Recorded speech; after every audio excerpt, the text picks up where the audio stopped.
In 1999, Homeworld brought RTS space combat fully into 3 dimensions.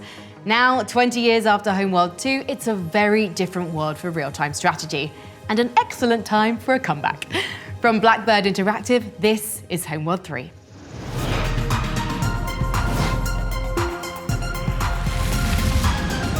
Number 8, Homeworld 3. First batch of bombers rolling off the line. Looking good.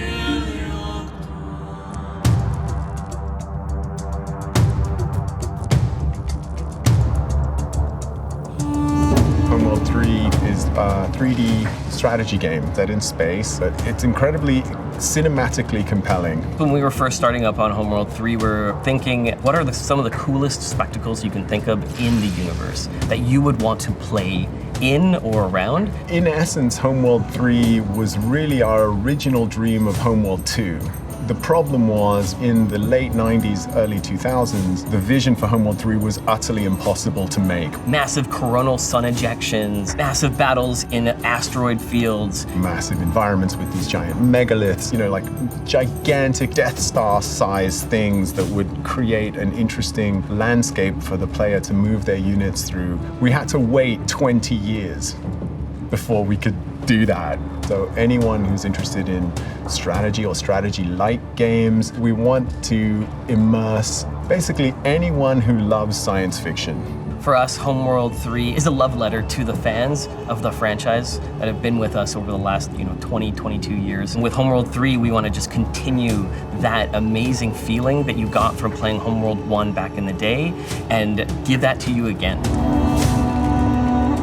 You can play Homeworld 3 at the pace that you want to play. Tactical pause are going to allow you to actually just pause the game 100%. We have a classic controls, which you'll know and love from Homeworld 2, and then we have our modern control scheme. And that one is built around FPS controls that you know and love from the games that you've played before. So MOBA players, RTS players from other games will be able to quickly understand, okay, if I want to go somewhere, I just click on this element here. Cinematic combat is such a huge pillar to the franchise. We want you to be able to get in there, find the coolest camera angle, and enjoy the spectacle. For anybody who's never played a Homeworld game, they'll be able to get right into the action.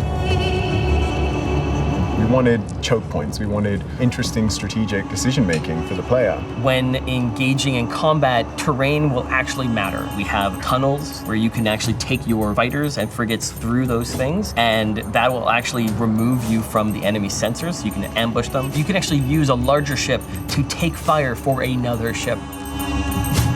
So in Homeworld 3, we focused a lot on what wasn't already available for us within Unreal. We wanted to figure out the more distinct views that the game would have that separate Homeworld from any other game, which is mostly the skybox and the lighting to give that feel of being in space. When you go into a nebula, the ship understands how much coverage it has from that, which will affect the concept of fog of war in the game. We knew that we wanted persistent damage on the ships, and so then we focused on what that system would be like. You'll see the history of your battles as you go through the whole campaign. Please wishlist and pre-order the game.